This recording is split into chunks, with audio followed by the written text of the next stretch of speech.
Hey there, this is Jacob with SurvivalGeek. Today I'm going to go into two different knives. I want to do a little bit more about the Mora Black. Mora Blacks run about $40 on Amazon. They're a sheath knife. They're a rat tail tang, 1095 carbon. It's got that wonderful handle we all love. Works well, and it's nice and grippy. It's got some little ridges up here at the top that I can easily hold on to. It is a rat tail tang, not a full tang, and so that means the tang goes back, but it actually goes back and kind of cuts off a little bit. It's not a pin tang, like that's not a tang, but it's not like a pin piece of steel in the back that's like round. But in this case, it's flat, but it goes back and it kind of descends a little bit. Okay, it cuts off. Mora website for a Mora knife, Morakniv. They have an internal like template design showing you what it looks like on the inside of their rat tail tang, and but the spine is 90 degrees, so yes, it will strike a ferro rod very well. It is very sharp. The case is Kydex. The back of the case here has this loopy handle here that kind of turns around and spins. I modified mine a little bit. I put a hole in the very back of it and put on a piece of bungee cord. Paracord would have worked fine, whichever, so that way when it's on the inside I can easily put it over and keep it on without it falling off, or if it's upside down and hanging, it's not going to go anywhere. All of my knives have holsters or clips, not holsters, but belt loops or clips. I put on a carabiner on the back so I can easily attach it to my pants or whatnot. I haven't done that yet to the Strongarm, and that's the second knife we're going to cover here in a second. Piece of paracord runs around the top piece here of the belt loop, and that's for, I can go around my my neck so I'm walking around the woods or forest or whatnot, and I can easily, won't need that, but I can easily turn it and pull it. Then I can easily put it back in and let it hang. So that way I know it's not falling off of me, and I always have a handle on my knife for whatever I'm doing, wherever I'm at. I'm not searching and did it fall off, where's that? Will it baton and cut through things? Yes, it batons extremely well.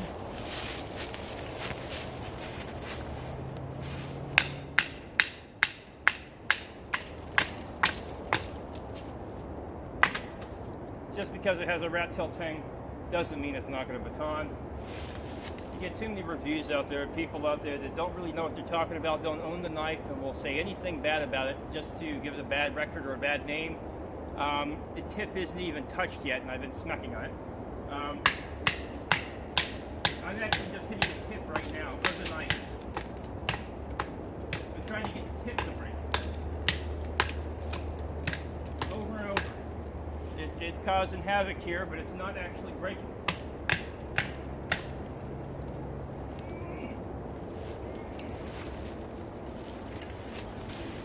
Still good, not bent.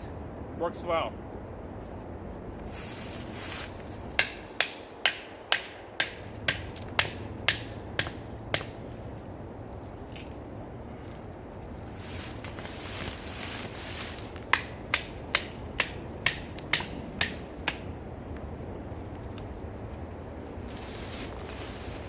As with all knives, you take care of them. You're not meant to break them. You're not trying to break something when you're outside. It's a tool. You're trying to get it to work for you.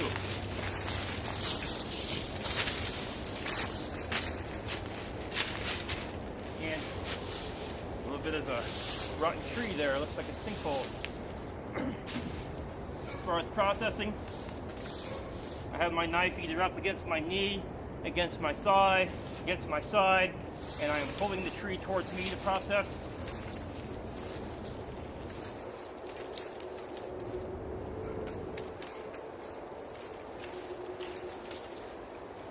Processing in the wrong direction, but regardless, it does work, it does carve, it does everything I want it needed to do. It is a strong knife. I do recommend it. Again, you're not trying to break it. If you try to break a steel knife, you can get one to break, regardless. Whatever it is, you can get it to break. But we're not trying to break it. But will it process and cut things down and work very well? Yes, it does. Moving on. Next knife in line. We have a Gerber Strongarm. Price upgrades. This one is somewhere between 60 and 80. I think I paid like right around 70 for mine. This one's more of the special edition. Steel is BDZ1, that's Bravo Delta Zebra 1. It is a stainless steel. It's a little bit stronger than regular stainless steel. It's a bit more carbon added to it, but it is still a stainless regardless. It's a very tough knife. It does not have a 90-degree spine, so sparking a ferro rod will be on the blade itself, unless you were to sand this down or put it on a belt sander if you had one of those, or a Dremel tool, God forbid, if those things get kind of rickety as you're going back and forth with the Dremel tool and it really tears up the top of the spine. So I would say not to do that. Maybe a sander, or if that's what you want to do, a lot of people like to take the 90-degree spine and strike with their striking, kind of like this one. So side by side, a little bit bigger knife, a little bit taller knife overall, but this one has the 90 degrees, so I can actually shave with it. As far as if I have a piece of fat lighter, fat wood, a dead tree in the core, it rots down, you know that if you cut into it, it smells like turpentine. It's an awesome fire starter, extremely flammable, and I can take a piece of that with a 90-degree spine and I can rub against it, and I can scrape away, start forming a small pile of like furry giblets, okay, and then that I can strike with a ferro rod and it'll light right up. But can I do that with this knife? No, unless I actually file down the top of it. No, I cannot. This is built for outside use, for just about everything you do on the outside. This one's a little bit bigger, but again, you're going to do everything with the blade itself unless you file down the top. It does have a micro bevel on it. So does the Mora. The Mora has, they say they don't, but if you look in kind of closely, most of the Moras do. And again, you want the knife to where you can sharpen the knife without having to. I know I have to pick up a little bit for the side bevel, and then a micro bevel will be at the very end where I have to pick up even more. So when you're going to sharpen it and put a 25 or 30 degree angle on it on one of the sides, or a 50 or 60 degree angle overall, I'm having to pick up a little bit and then pick up a little bit more to get the business done. So, especially with this one, flat steel, curved, and then micro bevel. So if you can get somebody to sharpen your knife and take off the micro bevel, so it's just flat here and then one angle all the way across, that's better.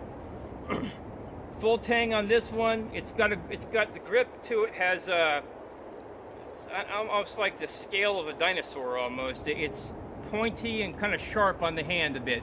Unless your hand has calluses all over it, you're a tradesman, you work with your hands all day long, you won't notice that.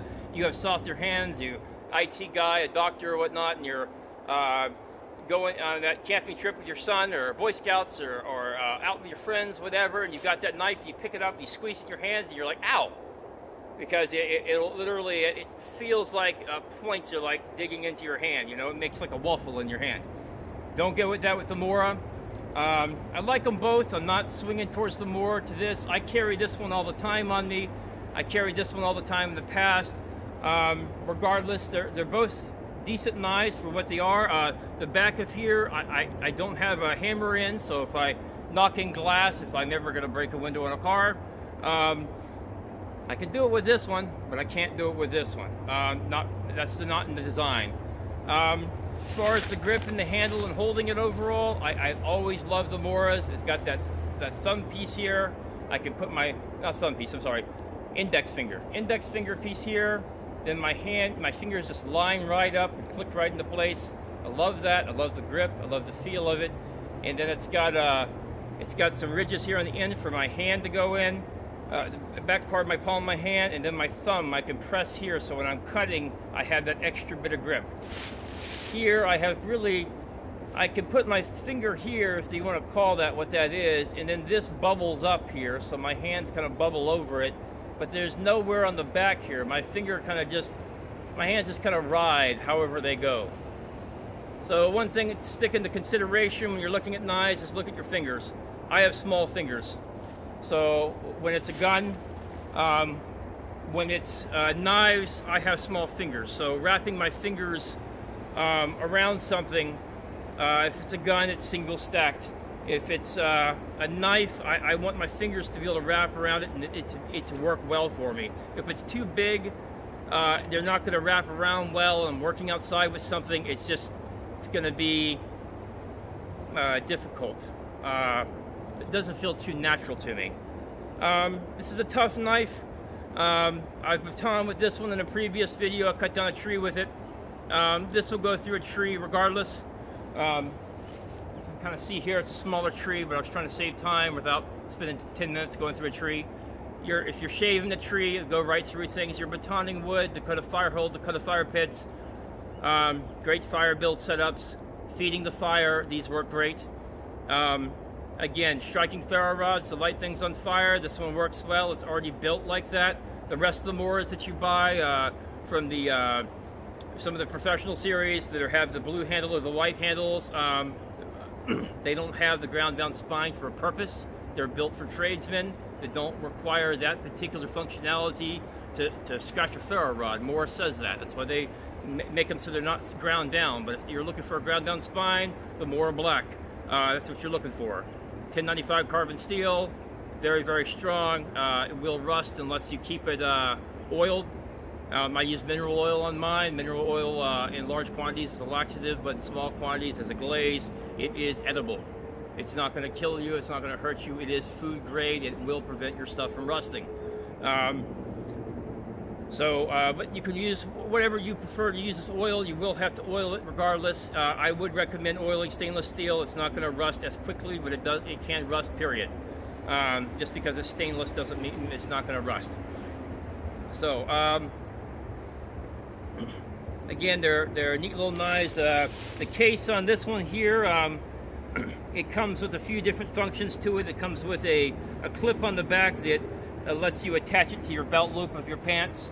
It's got a secondary clip with two fork ends that go through the very top here that lets you attach the inside pieces here to mold webbing on, let's say, a bulletproof vest or a tactical vest or a backpack or an EMT pouch or anything with webbing on it that you have that's for tactical type purposes. You can put this on it upside down, whichever way you want, and then put that fork piece through the top, through the webbing, and it will be on the webbing. It won't come off. So that's a great functionality if that's something you want to do. Can I do that still with the Mora? Probably not.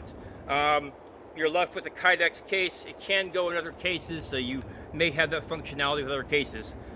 This one's wrapped in electrical tape. I got a survival kit in the back, and I wrap orange paracord around the top of it, just because it's all black, and when it falls in the woods and hits the ground, you really can't find it unless you have some other color there to look for, because it blends right in with everything else. Orange is my color for finding things in the woods. That's why I have it kind of sillily wrapped as it is now. Silly wrapped, looks strange on the ground. I'm making up words. This one here, it's got the buttons, okay? It's got the button for the top piece here. Will this fall out by itself? Yes. Falls right out, absolutely. That's why I said a piece of paracord here tied on, it's going to help you out immensely. Or I use bungee cord. You can go to a fabric store, Hancock Fabrics, Michael's, Hobby Lobby, Joann Fabrics, all those great craft stores for hobby crafts. I do a lot of hobbies, building a lot of different things. They sell this in big bundles, like 50 feet of it, kind of like you're buying paracord. I believe they sell paracord as well. And you'll cut off a section of it and hook it on. Like I said, I put a hole in the very back of this, like you can with a lot of different belt loops, and tied a slip knot in the back and made it real tight in the front here. So as it can wear down, this one's starting to wear down. You can kind of see the rubber on the inside, the bands here. So I'll probably replace that in the future. But this, as far as wrapped on, is just whipped on. Look up fusing and whipping rope, the end of rope that's like cotton or made of natural fibers. You can't fuse the end of the rope, so you whip the end of the rope to keep it from fraying and falling apart. That whipping process, you can do the same thing to handles of knives and whatnot, as well as cases. It works out very well for that. So in this particular one, I used a piece of paracord, tied in some slip knots into here, fed it through, and I can use this one around my neck as well. This one's upside down. It locks into place, click, other way, click, locks into place, and it is not going to fall out. That would have been embarrassing if it did fall out. But no, I've shaken that before. It does not fall out. And as an added measure, I still have this. These kind of fray when you buy them, so you have to take a lighter to it. This you can fuse because it is like a plastic blend. I'm not sure if it's all plastic, but it is more like a polyester blend. So you can take a flame, just the end of a flame, as it starts to melt. It's called fusing, and you'll fuse the ends of it to keep it. Same things with the sides here, and this piece here, and this piece on the inside. I sewed this together with 2 stitches going across, hand stitching, because every time I pulled my knife out, this button would pop open. These buttons on the outside here, they're like a copper color on the inside, because the black stuff is just rubbing off. I wear it next to my jeans, and just the abrasion from this rubbing against this button alone is causing this to fall off. My jeans are taking off the other part here just from the regular abrasion from it hitting my jeans. So after a while, this will look tacky, and I'll have to find a way to paint that over again or whatnot, or it'll just, it won't blend in and be black anymore. So expect that. Overall, them both being tough knives and doing what you need to do, absolutely. They work great for their purposes. Like I said, if you're going to modify this one, using it against a ferro rod by itself, you're going to cause sparks to happen. Absolutely.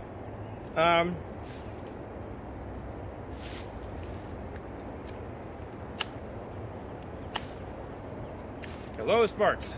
It's going to cause sparks. What we're talking about here is the backside. Okay? That's what we're talking about.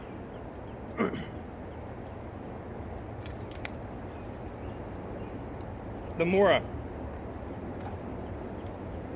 The backside is built so you can cause sparks.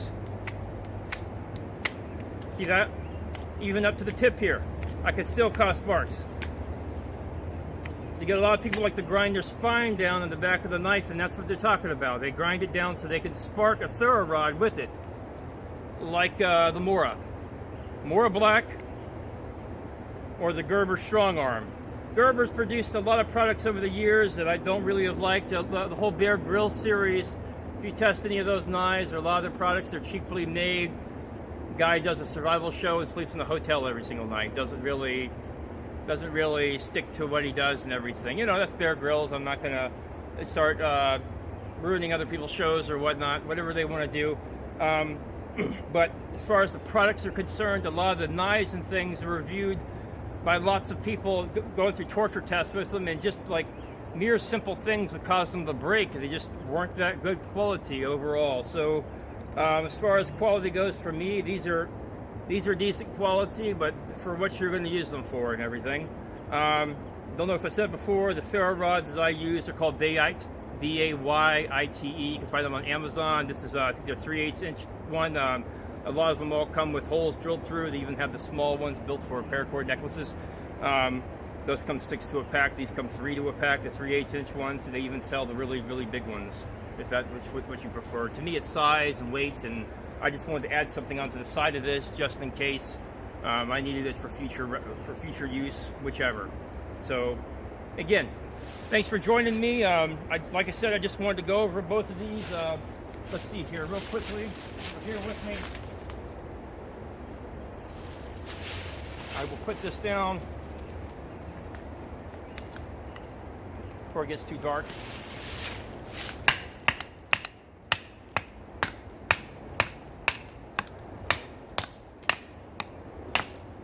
Oh, and while that's there, forgot to show you. You can see the tip. Tip did not break. Tip is still pointy. Nice and straight. It's not bent. Did not take any bit of the metal off on the inside here. The blade is still very, very sharp. I can feel how thin it is on the end. Some people test it by running their fingers across. Some people like their razor by seeing, oh, is it going to take off any hair? Yeah, I've got tons of hair here all over the end of the blade. So yes, very sharp, very good steel. Me, whenever I've tested things, my father was a machinist for 17 years, so I grew up in machine shops as a kid. So what I feel for is how thin the steel is on the very end of it. I could feel that the steel is not too thin on the end. I know it's not that sharp, but I run it against a honing rod, for instance. Let's see here. I always carry one with me.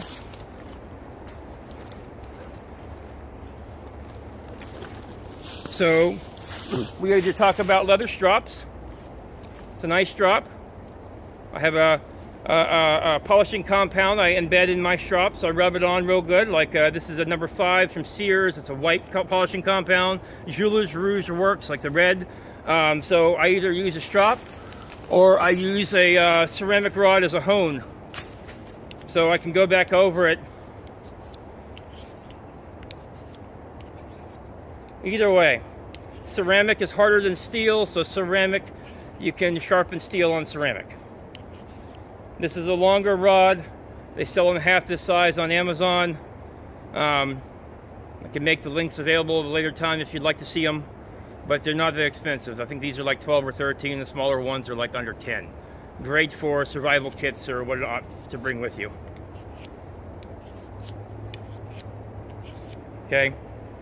Now I feel the thin is even thinner than it was before, but I can also feel the sides. I can feel the burrs. The burr is very important to me, which way the burr is going as far as things being sharp. But I'm saying the tree that I went through earlier and all the beating I was doing on the backside did not affect it at all. Can this be beaten? Can it baton wood without a breaking? Absolutely. Yes, it can.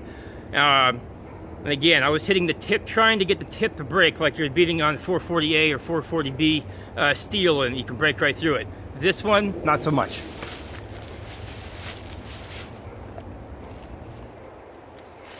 Go back to my knife here in the tree.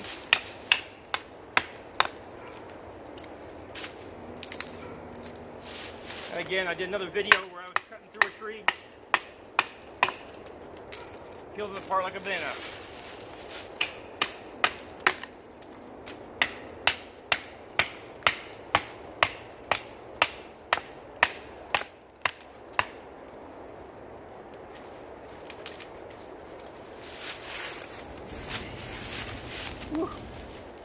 Okay, how's the other side?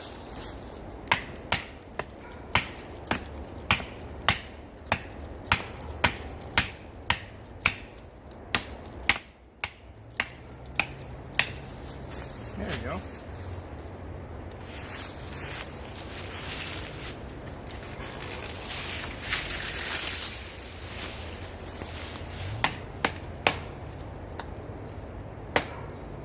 Ghost baton, yay!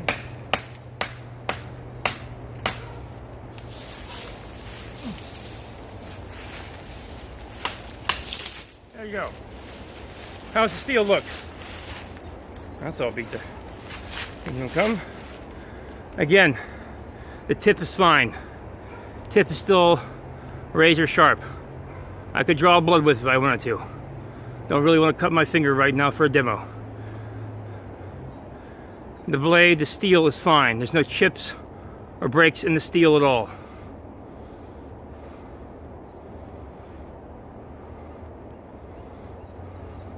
Where are they made? Are they Chinese knives? No.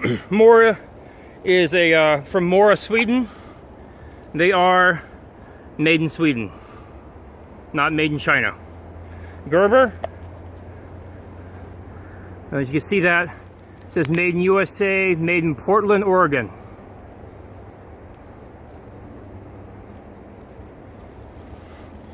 If you look up a lot of the reviews on Amazon or YouTube about Mora knives, you'll see they have a very long history as being a great knife. They are a great knife. This is a newcomer. Even though it's a newcomer, it still performs pretty well.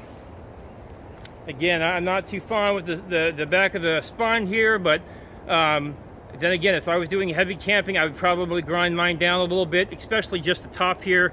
Even if it was just, so I'm right-handed, so the back part of the spine here, I might just on one side make the back part here ground down to where I wanted it to be, so I could actually strike with just that one side, and maybe not the other. But regardless, you should always carry some type of sharpening stone or honing rod or whatever you're going to use.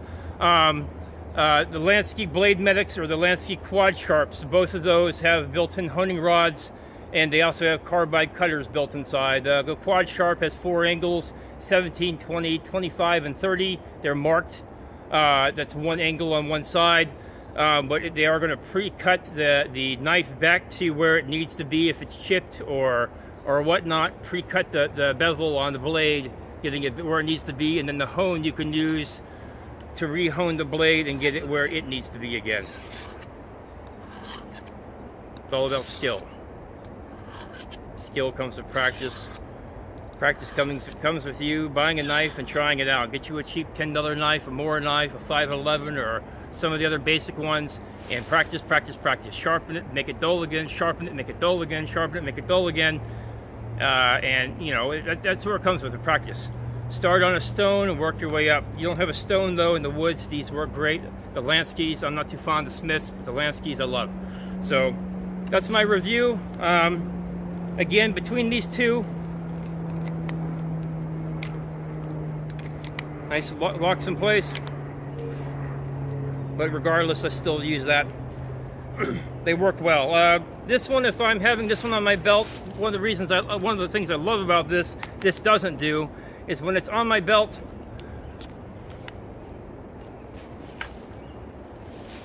if I'm in a vehicle and I get into the vehicle and I pull off my bungee, this actually turns and rotates. So when I sit down, this doesn't shove into the seat and press into my belt and press into me. It rotates with me. Okay, that's a plus. That's a big plus for driving, for constant use all the time. Again, it is held on by a plastic notch on the inside.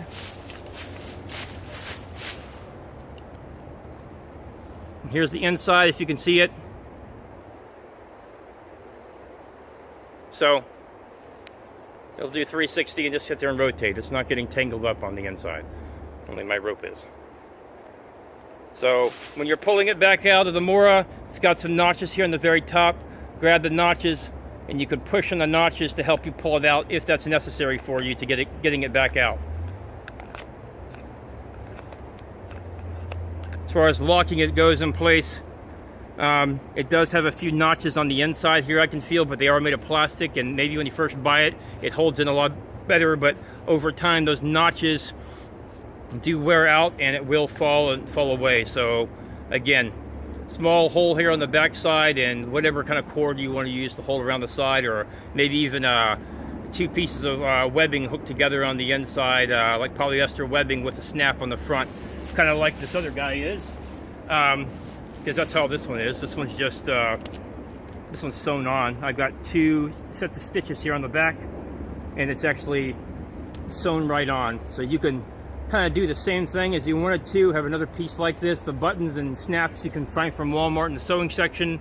They'll have the snaps for you to hammer on or to sew on. I use the ones you hammer on. They hold a lot better overall.